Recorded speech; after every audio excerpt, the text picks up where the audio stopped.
So I am thrilled to get to interview Anna-Marie and Elliott McLemore. I have been a fan of Anna-Marie's for quite some time. I have read Venom Vow. It is absolutely amazing. For those who don't know, Anna-Marie has written so many books and picked up so many award nominations. There's a William C. Morris Debut Award finalist. There's a Time Magazine 100 Best Fantasy Novels. There's Stonewall Honor Book. There's National Book Awards. Anna-Marie knows how to write a book. Elliott, this is his first fiction. Congratulations. Thank you. I love your bio because it says you came from the mountains and loved trees, and you romped in dresses, fought with plastic swords, and dreamed up your first stories. And then you went on to academic and professional writing and research, so it's wonderful to have you back on the fiction side. To kick us off, let's start with the most basic question. What is Venom Vow about? Okay, I'm going to see if I can remember the pitch from the announcement because it has excited me ever since. Let's see if I can do the elevator pitch or if I'm going to have to take the stairs. Okay, so Venom Vow is about a transgender prince who is doubling for his brother, a bigender lady-in-waiting / boy assassin, and the two of them, because of their dual identities, don't realize that they are falling for each other while simultaneously trying to destroy each other. Yes. Well done. Thank you. I did it. That's going to be the hardest question of the night. Yeah. We'll try to keep it that way. So now that we know that little bit, I'd love for you to read a little bit for us so we could get a little flavor of what we're going to talk about. I believe this is our first reading from this book. It is. Chapter 1, Valencia. Of all the things my father taught me, this is the one most likely to keep me alive tonight. Your hair, mija, can always hold more knives than you think.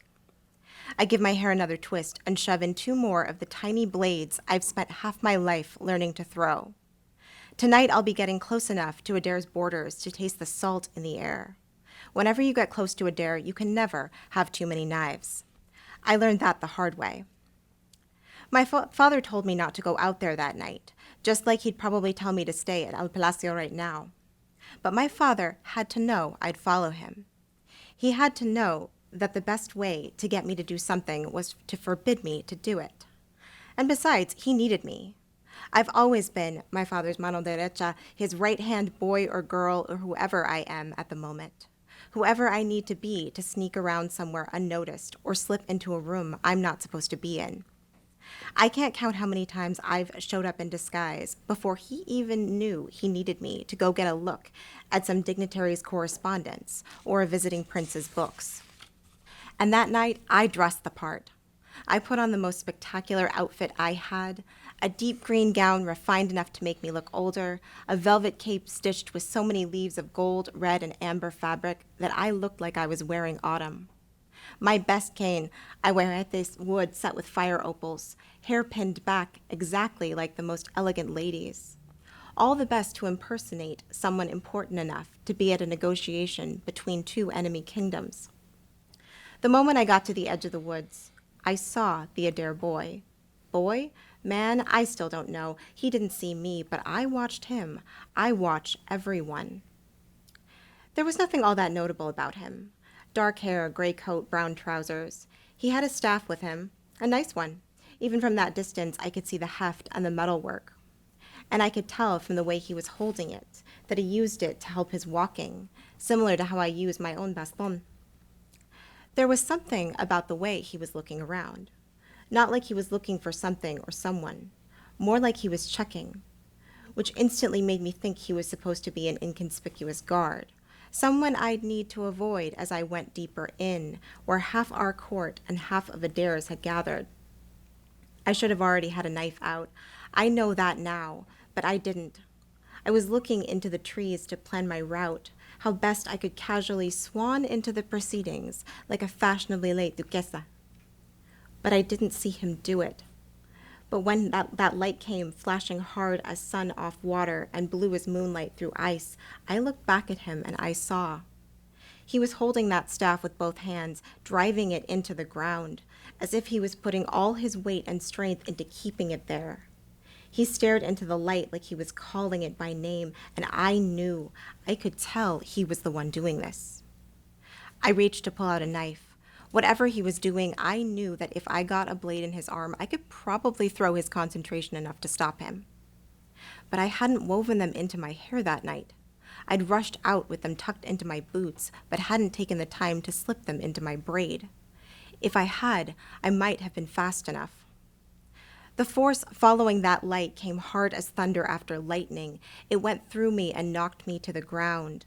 The leaves of cloth on my cape blew into a whirl. The force of that light was as hard as a current. Even with the help of my cane, I couldn't get up, not until everything had settled and gone quiet. By then, he was gone. What that boy did to the woods that night took our king and queen. It took my father.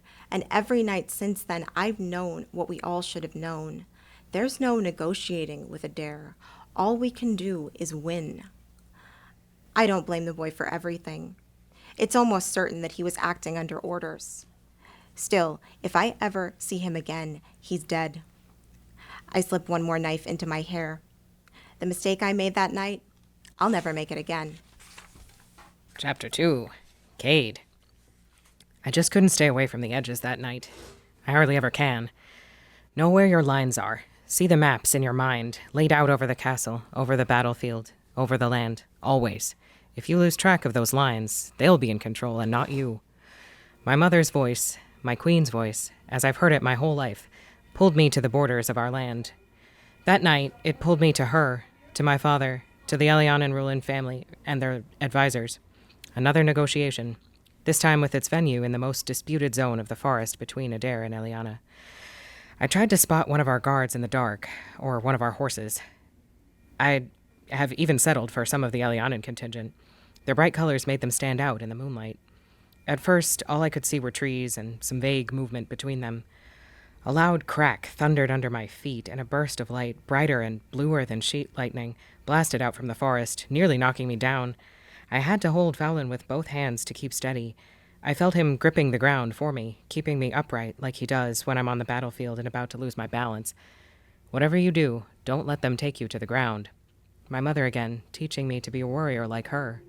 I searched for her in the burst of light, trying to spot her or anyone close to her, but it was far too bright and pushed at me with far too much force. As I squinted against the light, I saw a swirl of movement in red and orange, waving like the flames of a bonfire. I focused my gaze as closely as I could. I made out the form of a person crouching, holding a staff far more delicate and ornate than Fallon. The top of the staff glinted with what looked like small flames, and I was certain that what I thought was a bonfire was actually their cloak. I'd seen enchanters at work before, but nothing like this. One hand extended to keep their balance, the other held the staff, driving it into the ground, making the flames at the top pulse even brighter. I knew better than to trifle with enchanters and their staffs. The staff my mother carried had been passed down from queen to queen for generations. Its power was unpredictable even to its wielder. It had surprised my mother more than once. The light intensified again, like the roots of all the trees nearby were sending veins of lightning out under our feet. The enchanter lifted their head, dark eyes wide and fixed on the center of the light. I could see her deep red lips and long tendrils of thick black hair escaping from a twist I recognized as one popular in the Elianan court. I memorized her face that night, and I've been looking for it ever since. Absolutely wonderful. I think we saw... Yeah. We learned so much about Cade and Valencia right there in those first, 5 pages and 2 simple chapters. Where did Cade and Valencia, what were their inspirations? Where did they come from for you as you developed the book? You want to get right into the theater nerdness? Yes. We knew Excellent. I love that there's theater this was gonna nerdness. Yes, there is bound to be theater nerdness when there is us. So, yeah, for people familiar with musicals, they tend to identify an A couple and a B couple. And the A couple is, the one that most of the story revolves around. But there's usually a secondary romantic pairing. We wanted to focus on what would normally be the B couple, right? So these folks are not the main prince and princess people. They're the other ones, and we wanted them to be the center of the story instead. So that was part of the inspiration, was to have that couple be the central characters. And they're often they're often the ones that are the comic relief. They're often the ones that are arguing with each other. So that whole A couple B couple thing, which I didn't really realize until Elliott mentioned it partway through the process. I thought that's exactly what we're doing. it ended up being important from an identity standpoint because you have the B couple that's not usually the center of the story, and you also have these identities that aren't usually the center of the story. You have these characters who are both trans. One is a trans guy, one is non-binary by gender. You have one character who's Latin. You have two characters who have disabilities who use canes. So the kind of like musical theater nerd part of it that we were connecting with also had this connection to what we wanted to do with identity, like these characters that share our identities and that we wanted to be at the center of the story. I'm glad you kind of listed everything that is a part of them. They're trans. They're both have different gender identities. They're both disabled in some similar ways even. What made all of that part of it? And then I'm fascinated by how you made this all so cohesive, because they're very similar in some ways, and yet they're very opposite too. And the push and pull that develops between them, even as they're figuring out those similarities. It's fascinating to me how you must have gone through to kind of plot this out to determine what to reveal when and how that would impact them. Well, the reveals were definitely helped by his favorite word.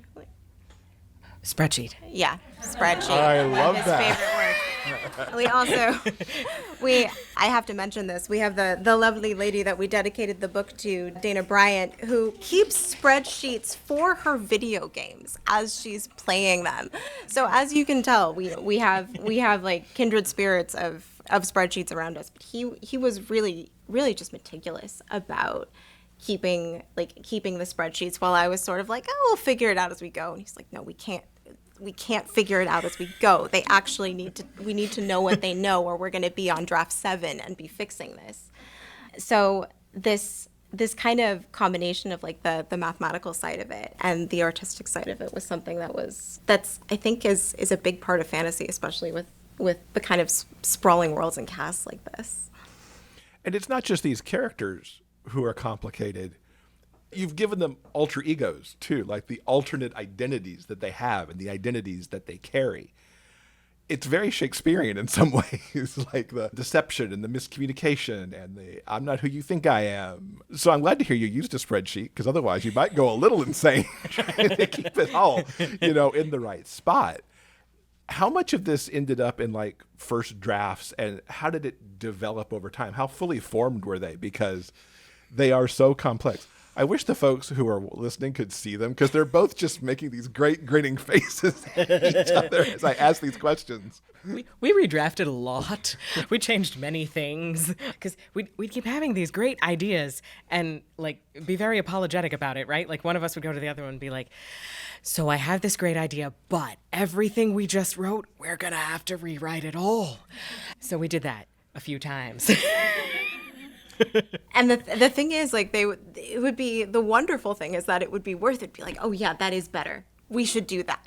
Darn it. Like, so we would be doing these like normal like household things, normal life things, and the other one would sort of burst in and be like, I know what needs to happen in this chapter. I'm so sorry, because we're gonna have to. No, I know what you're gonna say. We have to change everything before. Yeah, okay. But that's part of the magic, I think, of finding the story, because when you get there, when you get to where it's supposed to be, it's how did we think it was going to be anything else? And I feel that way as a reader too, reading books and then hearing about how authors do draft after draft, and I think, like, of course this was how the story is supposed to be. How many drafts were there? I don't know. I know. I definitely lost count. Do we count in decimals? Because there were those ones where we would sort of like backtrack and think like, okay, what do we need to change to get to this point? So officially there were probably like 5 of them, but then you have a lot of like partial drafts in between. For the scope of what happens in this book, that's not bad, actually. Putting my writer hat on for a moment.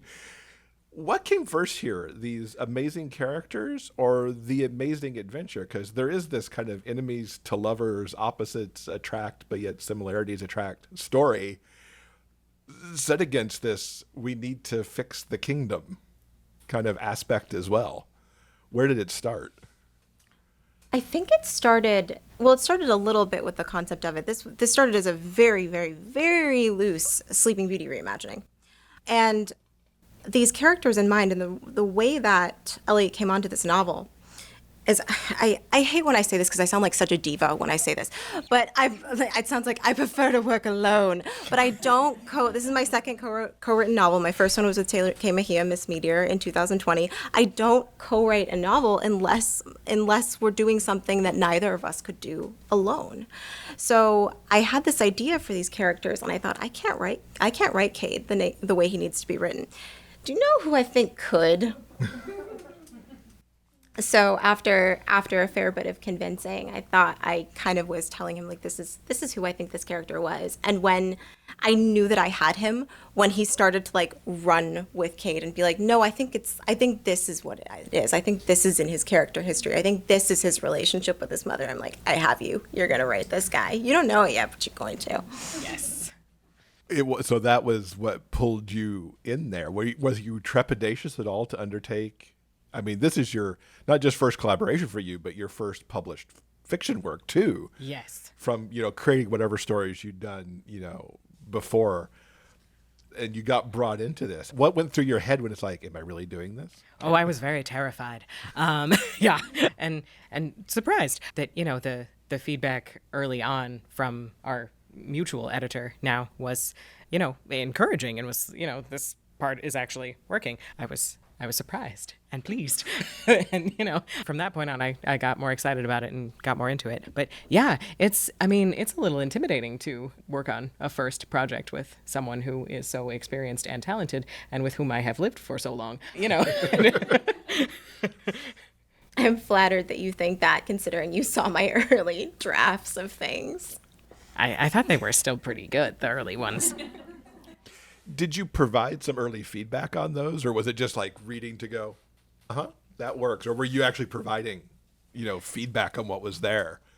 I feel like earlier on with some earlier things, I feel like I was a bit more involved in doing feedback. There came a point where everything was going so quickly that I sort of couldn't keep up anymore. It was all just like, I don't know, on the bullet train to wherever awesomeness. So...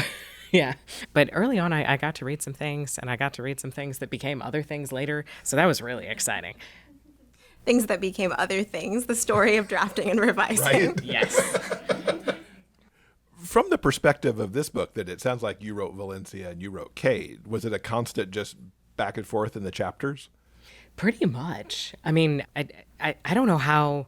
I marvel at authors who, share points of view or have one point of view between more than one author. I can't imagine, because, we had these two rather distinct characters and points of view and voices. So, we didn't really have to worry about trying to like match each other. I can't imagine attempting to do that. But yeah, I think it really worked. We did go back and forth a lot, and we had to kind of keep pace with each other. It was difficult to get like too far ahead or fall too far behind, because we had to kind of keep comparing notes as we went. Yeah, you can sort of have the rough idea of what happens in each chapter, and then look at what each other has done and say like, oh, okay, I took this longer than I had to. I didn't need to go this far. Or wait, we have a little bit of a time gap here. So smoothing those kinds of things out and editing each other. And like Elliott said, I know authors who do the work of like doing one voice together, and it's this art form that I marvel at, because with both collaborations I've done, both co-autherings, it's been, you're writing one voice, I'm writing another voice, we edit each other. Yeah, the authors who tell me when I interview them that they could write and stop midway in a chapter and the other author come in and just pick up and go, not even switching voice. I'm like, how does that make a cohesive book? And good for you for making it that way. When it came to the plot, were you plotting together, or was all the spreadsheet of the characters, was there a spreadsheet of like the plot too? Because this is very complicated. Like it would be impressive to me if it was like, oh yeah, we just made that up as we went. And it all turned out so well. No, we used the thing. Wow, that was specific. There's like a chart you can use to plot stuff. We've used a couple of them. Yeah, and you put sticky notes on it, and then you move them around for like when you change when stuff happens. But yeah, it was very handy to have like the big old chart with the sticky notes on it. was great. Sorry, I'm laughing because we did that on the wall with like paper, and then we put sticky notes on it. And the other thing we did on the wall with a big piece of paper.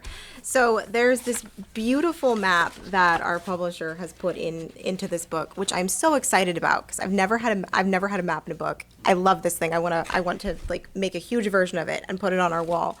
So speaking of walls, we had the piece of paper up, and like, precious debut author that he is, because our publisher is saying if you could sort of start to like plot out where things are, draw things, like it'll give us an idea when we give it to the artist.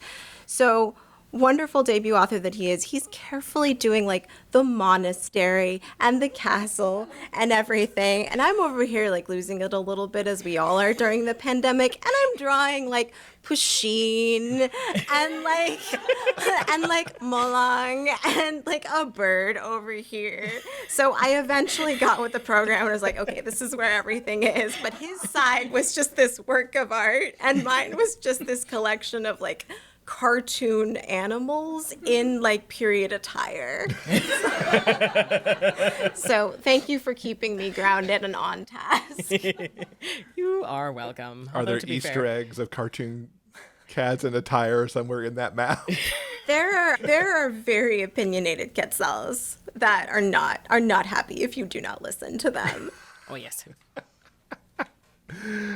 Oh my goodness, I love that. I love collaborating stories because you find out so much. How was it to move from being a couple to being a creative couple? Easy transition? Weird bumpy transition? Because it adds a whole different vibe, living in the same house and, you know, potentially never getting away from the work. Because like you said, you could just bust in the middle of something and go, I have an idea. We're going to rewrite stuff now. Yep. That was exactly what happened. Like, gee, I sure hope when you say you have an idea, it's what to make for dinner and not another rewrite. But the fun part is that because you had some previous experience in theater choreography, right? Mm-hmm. So we choreographed a lot of these fight scenes in like quarter time, of course, but that was a lot of where we started. Is like we have these two characters who use canes. We have our own disabilities that don't exactly match these characters, but they have a lot in common with these characters. So a lot of the collaboration process was partly plotting and partly like, okay, we know these fight scenes are going to take us a while to do. So like blocking these out, that would be like our weekend afternoon would be like on this old mattress with like our canes figuring out how to do this. Yes. I'm so glad you took the safety precaution of a mat, like a mattress, Yes. to do that.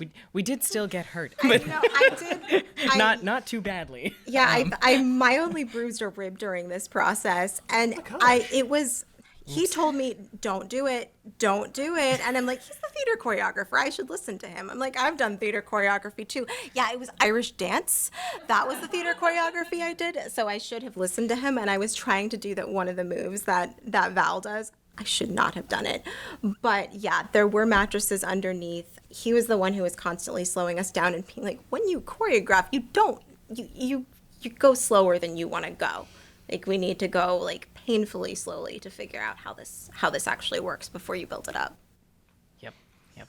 Was it just the canes or maneuvering the knives as well? Because Val does amazing things, slipping knives out of her hair, out of her cloaks, from here and there. And Oh, those were letter openers. Safety Yes. first. No real knives were harmed in the plotting of this novel. most authors I talk to use action figures, so I love the fact that you were committed enough to do like live choreography. We did, I mean, I would say we had to. We didn't have to, but it really did help to have done all of that. And I still found as I was writing stuff, I would try to like act things out so that I could know what to write. Yeah, it was very helpful. We also used stuffed animals when there weren't enough of us. We were like, okay, we got this thing and that. Yep. Okay. Yes. And yes, good times. the stuffed animals, I just got really attached to them, so they were there unnecessarily sometimes during the plotting process.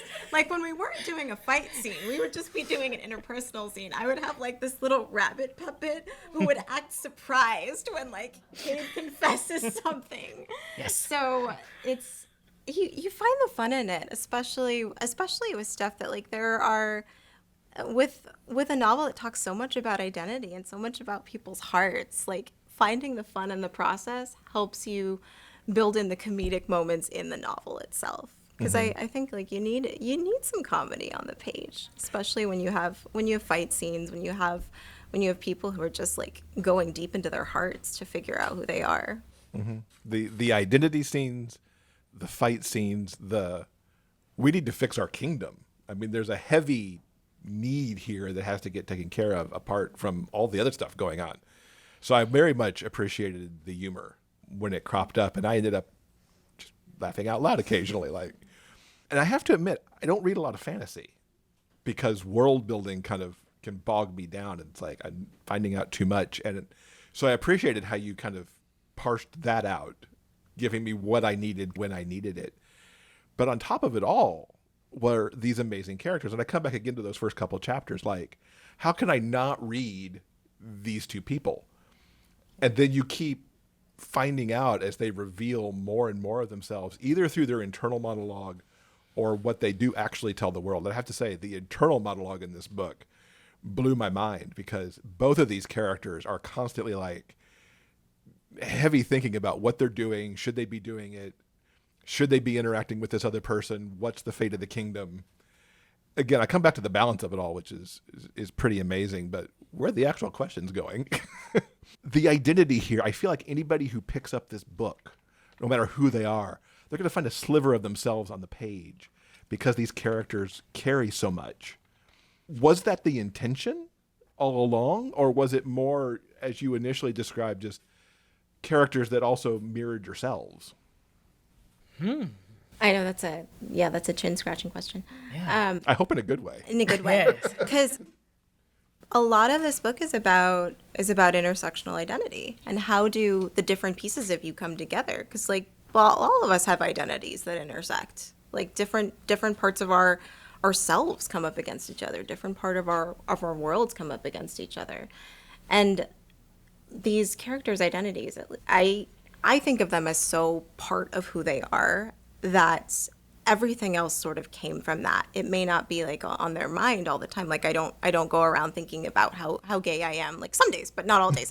And it's just where your heart is sort of based and what is coming together. I'm thinking of things coming together also because one of the people that we worked with was National Book Award winner William Alexander, who was consulting about disability. And Val's disability has to do with the spine. And Will was saying, like, this is the point that, like, this point in your lower spine is the place that, like, it's the hinge that all movement in your body, like, goes through. So this idea of, like, Val is dealing with this one hinge that everything goes through, that's not really cooperating some of the time. It's a little bit also what happens with like all of your identities coming together in this central point of intersection. Sometimes it's going to be wonderful, and sometimes it's going to be like, okay, how do I exist today? Like, how do I go forward? And I'd love to hear how that was for you with Cade, especially because like the responsibilities of and what that related to with his identity. Yeah, I mean, I think with Kay, there's a big issue of stealthness, which is kind of necessary given what's going on, but it also wasn't entirely his decision. So he's dealing with the impacts of that on his current life when it was kind of done for him in a lot of ways. So figuring all of that out, and in terms of, I guess, intersectional identity and trying to make that relatable, I mean that's super important because I feel like one of the criticisms that comes up a lot is that characters who have too much in terms of identity are not relatable. So some extra effort definitely went into that, and I'm hoping that makes it so that even if you don't have much in common with these characters, you can still connect with them. I would say that was part of the goal. Yeah, absolutely. Because I couldn't help but feel like, I guess I'll go with the word impressed with the level of grit and effort each of them would put through to get to their goal. even as their body is rebelling against them, it's like the thing that I'm trying to do is that important that I can't just stop. But I'll say the other thing too, and hopefully this isn't too much of a spoiler, and you tell me if it is, then I'll take it out of the podcast. The care they end up showing to each other, because there are times when they're in distinct adversarial modes, but they know enough about each other to, I see how he's leaning on the cane. I see how this person's leaning this way or guarding this part of them, and then not taking advantage of it because, which is just a beautiful part of the love story to me between these two. So I really love how you took care of that part too. Because I'm just like, I don't know whether I'm like going, oh, please be careful, or, oh, that is so sweet that you're feeling that way about them while all this other stuff's happening. It was a big ball of emotions for me. And how you balanced all that, I thought was just amazing.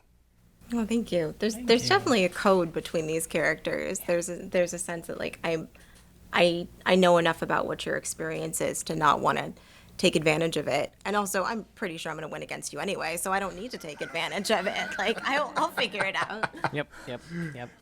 And I have to say, I am butchering pronouns, and I apologize for that as I'm navigating between Valencia and Cade. I should just be using their names because I try to be respectful of those pronouns, and in the moment, I think I'm messing those up.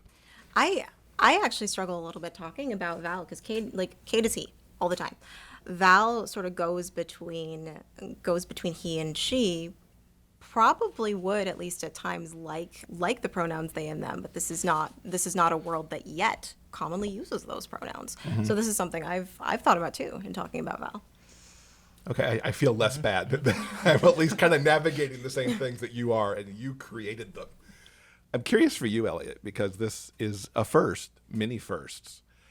Was fiction on your radar as something you wanted to maybe pursue as a publishing kind of pursuit? I did not think I could write a whole book or any portion of like a book thing. Most of my fiction related experience was playwriting and, that theatrical side of things, which I tremendously enjoyed and had a great time doing, but did not think was going to be anything resembling a career. And I was surprised when I was writing that I could write that much. I was like, oh, hey, words, great. Yeah. It was a positive surprise that, that could happen. And I do think the pandemic had something to do with it, because that happened like partway through. We'd already started, but, we did, I would say, the bulk of this during the pandemic. So there was kind of more time to do that, time that otherwise would have been occupied by, I don't know, going to grocery stores and stuff. So, that was certainly helpful. Definitely, gave some space and time to the writing, which I appreciated. Yeah, we're definitely both we're pre-pandemic, we're wanderers in stores. You'll never find me in the Target. Once I go in, I'm never going to come out. And then he's right. Like, we would just go in really fast and come out really fast. And he would go to work, I would do my work, and then the rest of the time we were involved in this world. Yeah. Sounds like a lovely pandemic distraction to be involved in this world instead of what we were doing here. Mm-hmm. It was an interesting way to sort of like transmute, because the feelings aren't going away. Like the fear, the grief it's not going away. So to sort of have a place where some of that exists, but it's also a completely different world. I think there was something like heartening about that. Mm-hmm. And moving from playwriting to this kind of fiction, was there anything about that transition that like surprised you or was like, oh wow, that? I mean, description in a nutshell, because I didn't really need to do any of that. So, that took some practice. AM is the master of description. So, I learned a thing or two from your editing of my initial efforts. There were definitely some points where you were like, this is too much and this is not enough. I had to find a balance there. But yeah, I think it took some practice and it got somewhere eventually, but it was fun. It was a fun journey of learning how to describe things. Nice.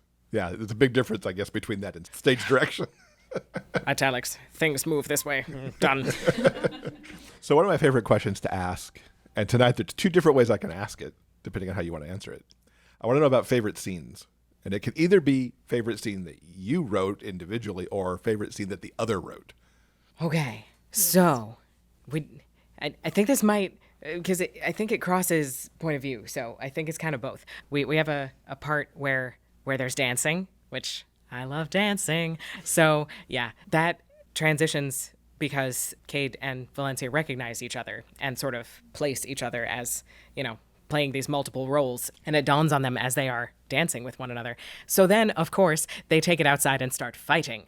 As one does. As one does, and it's great. So yeah, that's probably my favorite. I'm cheating slightly. I think it's technically 2 scenes, so yeah, there you go. I love that one too. I also I love a lot of our fight scenes that are way up there for me. But since I've already talked a lot about our fight scenes, I have one other one that's coming to mind. I love the scenes that are at the monastery that Cade grew up in. This is a monastery full of trans and non-binary guys. So there's a scene that I think is from Val's point of view, but that basically all of the dialogue except Val's was him. Like this happens sometimes where we're writing our own points of view, but the other person is contributing the dialogue of a lot of different characters. So he's basically being an entire monastery and I'm being one character.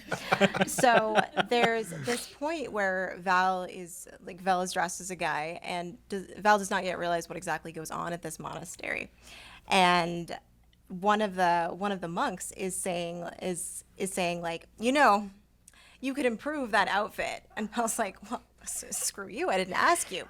But if I had asked you, what would you do? So this idea of trans and non-binary guys, of trans people, of queer people, like helping each other, and this sense of community, like I recognize you, I know you, we have this in common, we are family even though we just met. That's something that means a lot to me. That idea of found family coming in there. What do you hope people take away from this book? Well, I mean, I think one of the big things that this hopefully conveys is that, regardless of your various complicated things that you come from and who you are, and regardless of your ability, you can still be a total badass. So, yeah, there's that. So actually kind of related to that, the squishier side of that. This is what he does. He's very concise. And then I'm like, and more feelings. Whoever you are, there are people like you and there are people who get you. And that's the people who get you. Some of them are going to be like you. Some of them are not. But you can find family. Like you can make family. You can make community. There are people who are going to love you. And that's something that I really want readers to take away from this book. Fantastic. And I think they'll take away both because it's just that good. I have to have my own fanboy moment now and talk about Self-Made Boys for just a brief moment. This was Anna-Marie's book from last year that is a Great Gatsby retelling. And for me, greatly improved on the source material.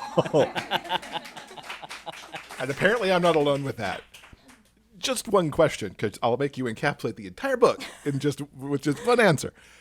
How did you do that? I mean, really, to take the bones of that book and recast it the way you did, it just was mind-blowing to me. It's like, I wish I could have read that in high school instead of the original, because it spoke so much more to me, and I feel like really cast the story in such an amazing way, while also kind of keeping at least true to the bones.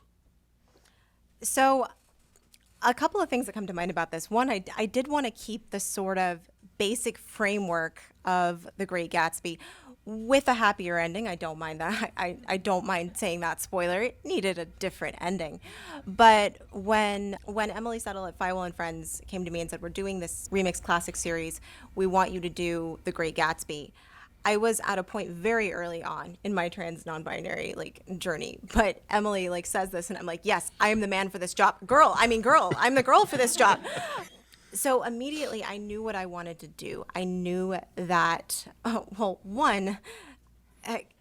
and Nick, it's there. Like, he talks about how beautiful Gatsby is. And also, if you watch some of the film adaptations, the like 1970 version with Robert Redford and Sam Waterston, watch very carefully. They're building it right in. Robert Redford is staring at Sam Waterston's ass at some point in that movie. It was obvious to me, and it was obvious to a lot of other readers. That was part of the fun of writing this book. I also wanted to write Gatsby as trans, and I wanted to write Nick as trans, as this idea of like self-made boys, which is true in some sense. Like, they are making themselves, but also not true in another sense, because you need other people to help you, become who you are, in the same way in Venom and Vow at the monastery. So I wanted to write Nick as this Latino boy from the Midwest, coming from this family who supports him as a trans boy, and who's like, yes, we get you. Wait, now you want to go to a city that none of us have ever been to? Like, you've established your identity here, and now you want to do what? So I wanted to write Nick as this math genius who has this chance to be this analyst on Wall Street before quant is a word that's used on Wall Street, and who goes there partially from the convincing of his cousin Daisy, who I wrote as a lesbian Latina socialite who's passing as white. One of my favorite books in the world is Passing by Nella Larson. Please read it if you haven't. I want it in every curriculum. Like, why did I read Passing once? Why was I only assigned Passing once and I was assigned Huck Finn 3 times? Why? I want everyone to read Passing. It is an absolutely spectacular book. And whenever I thought about writing 1920s, I thought I need to do some kind of tribute to Passing in there, just because of what this book did for me and what it meant to me to read Passing alongside The Great Gatsby. Because there's a lot of racism in the original, and having that book alongside, it was just, I needed it. My reading experience would not have been the same. I'm very grateful to the teacher who assigned it. So having Daisy as this like Latina girl who's passing as white and who doesn't really realize how much she's stepping on her cousin, who she's kind of disowned to do this, how she doesn't, like, in that way, she's kind of like Daisy in the original Great Gatsby, where she's just kind of like frothing about, not realizing that she's like breaking things everywhere. So Gatsby to me was also always going to be a trans guy. And the thing that surprised me was how many other people had seen that, how many other readers had seen that coding in there of like how hard he's working to be who he is, all of that effort that's in there. So I wanted to write a story that was in the same time period, that had a lot of the same bones, but that the why was going to be different, the why these characters do what they do, the lives that they have that are off the page, and to actually use Nick's cluelessness in a way that was a little bit endearing. Like, I'm not totally understanding what's going on, even as he's a very sharp observer. So that's my very long answer of The Great Gatsby was always gay and it was always trans. So it meant so much to me to be able to do this and to be able to kind of make it as blatantly queer as I always thought it was. Yeah, just so good. Did you write, because of course books come out at various times, did you go from writing Self-Made into Venom and Vow? I think it was sort of alternating because of how the process went. So I think the earlier drafting process was first, and then I was sort of going into the research process for Self-Made Boys. So they were very, very different, which I think was good because it's not like you're mixing up characters or anything. Like, the textures were very different, the feels of the worlds, but they were also historical and historical-ish in the case of Venom and Vow. So they were different enough that it didn't mess up my brain too much, which I really appreciated. I didn't end up with Quetzals flying through Gatsby's mansion or anything like that. I would love to read that bonus chapter. Any questions from the audience that we can have these two answer? The first question is for Anna-Marie. A lot of your characters in this book and other books that you've written have Latinx background, and you yourself have a Latinx background. how much of yourself and your background go into these characters? So for me, a lot of it is about writing, writing the characters as they come to me, and I think I more naturally gravitate toward like writing characters who are like me, writing characters who come from the kinds of communities I come from. It looks a little bit different in every book. It's obviously a lot more fantasy based in Venom Vow. So that was something that once I did that, once I didn't keep giving myself the okay, I have to justify why this character is Latin. It really opened up like my writing brain a lot more, because earlier on in my first couple of novels, it was almost like I had to get the Latin identity greenlit in my brain. Like I had to make a case for it, because I thought, okay, is there something about this that I'm not allowed to like put on the page, because I didn't see many stories like this growing up. And that was a lot in my head. I had very supportive people around me, so it was more getting to the point of like, it's okay if like my first instinct is to make a character from like a Latin background. Like that is the background I come from. That is the reference point that I come from. And the next question is, are you working on another book together? It's simmering. Yes, yes. There might be some writing of some words that might or might not make sense being done by me. I know he's writing out of order. I've gotten to him. Yep. Fun times. Oh, that's a skill. I can't do that at all. We didn't do that on this book. I did. You did? Okay. The secrets I'm discovering. Not like a lot, just a little. So it's simmering. Yes. It's a many spreadsheet book, I think. Yeah. Ooh. Yeah. It's complicated. Probably too complicated at this point. So, yeah. Simplification needed. Do you anticipate anything that you would write solo? Maybe. I might have an idea, maybe. Possibly. We shall see. And Anna-Marie, what's coming up next for you? Anything we should be on the lookout for?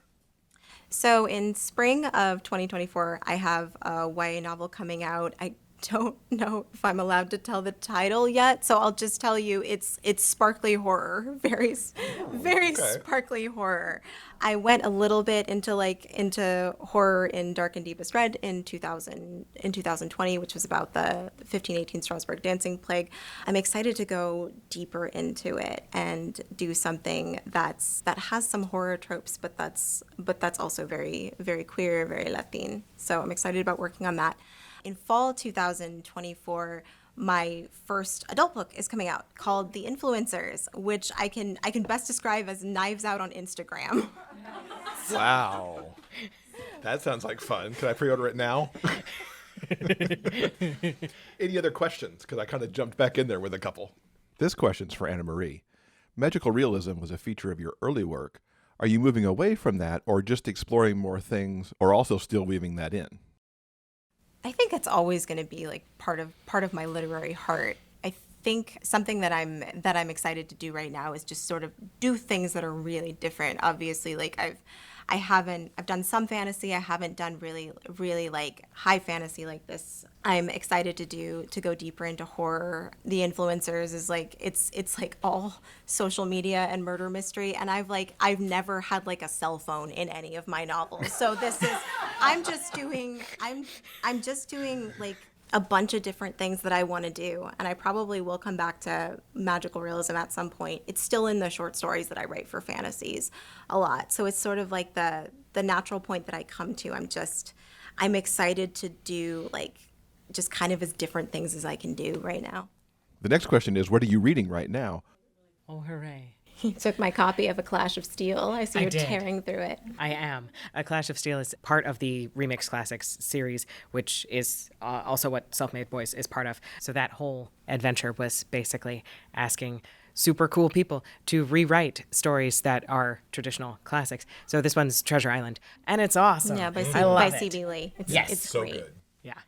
So I'm having a great time with that. I'm like about halfway through, I think. So yes, that's my fun thing I'm reading. in addition to small piles of nonfiction, which are less fun. Still fun, but less fun. So. I'm reading TJ Klune's latest release, In the Lives of Puppets, which is in the front window, and just like it's just as like heart grabbing and also hilarious as you would expect. Like, and TJ was telling me about people like bringing their Roombas to be signed at book events. I'm like, that's a great idea, because this poor little Roomba who just wants to be loved in this book. This question's for Elliott. You said you had a background in musical theater and playwriting. What was transitioning to this type of writing like? What was the biggest challenge, and what was the easiest thing to transfer? I mean, to answer the easier one first, the easiest part was probably dialogue. Yeah, I think we had some fun times doing like practice dialogue for other stuff that you eventually wrote, just to kind of, get things in the brains. So yes, dialogue, tons of fun. That was good practice.